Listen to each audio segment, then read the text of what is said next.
This is how to do a monthly meal menu so that you know what you're making for dinner. Step 1 is go through your freezer and your fridge and your pantry to see what ingredients you have that you can use. In the bottom of my freezer, here is all the meat, and I'm taking an inventory of everything I have. Chicken sausage, lamb, which I could roast, beef brat.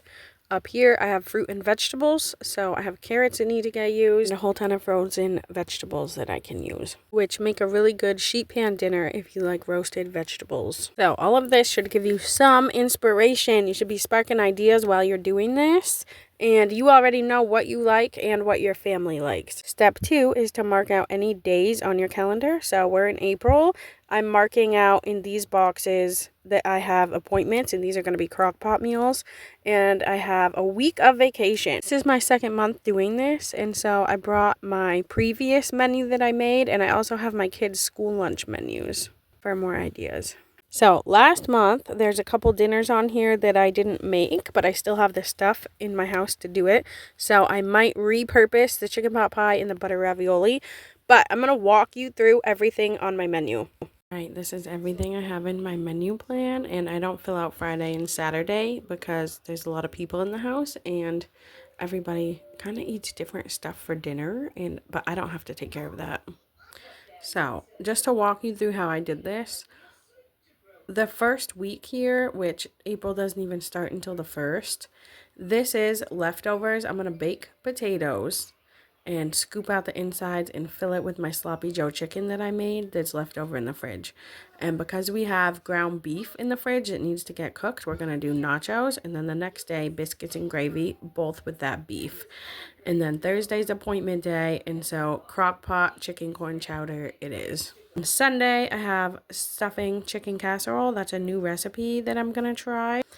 Next, we have beef and green bean teriyaki skillet. I do need to get teriyaki sauce, so I added that to my grocery list right here. But I'm hoping I'll have just a tiny little bit of beef to put into this, and that's only going to be one meal. I only have a little bit of green beans left in this bag, and so I only need a little bit of beef to make a teriyaki stir fry. Next, we have bean burritos. That's quick and easy. Spinach dip, my husband doesn't like.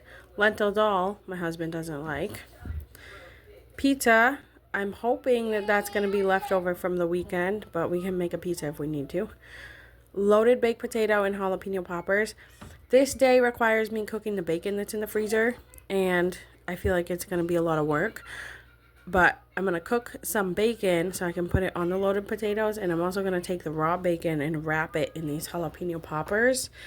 And so I'm doing that on Monday because it's an at-home day with my daughter. She doesn't have school. Butter ravioli, quick and easy. Grilled cheese, quick and easy. Meatloaf, it's not really quick and easy, but I'm going to do it. Breakfast for dinner, chicken Alfredo. This is a crock pot recipe that I haven't tried yet. Sausage and veggies, that's a sheet pan meal. Stir fry, that's a skillet meal. Beef stew is a crock pot. Lasagna, we're going to have leftover. That's also kind of time intensive. And then chili dogs on not the last day. I'm missing 2 days. I'm not filling this out yet. I don't know what I'm going to do. I also wanted to point out on this calendar, I have fridge clean out day on Tuesday. So I wasn't planning anything ever on a Tuesday. It's kind of like a free-for-all, do what you can with the leftovers.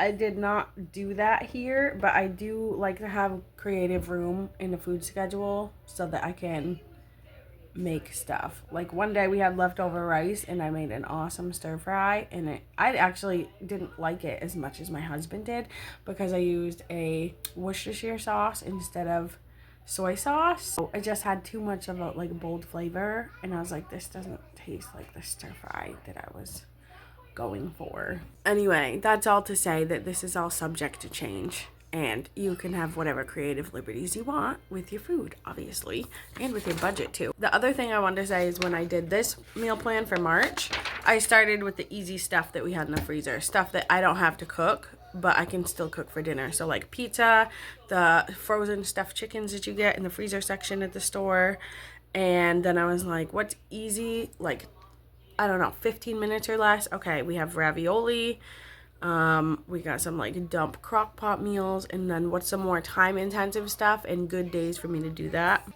This is like a thrown together, actually not very well planned out, but I had one day this month where I was like, oh, I want do like all these recipes that I thought I could have, and so I put them in the notes app of my phone so that I could do a meal plan later. But when I had the thoughts of the food, that's the day that I should have made this calendar, because it would have been more thought out. This is just a little bit sloppy, to be honest. Love you, bye.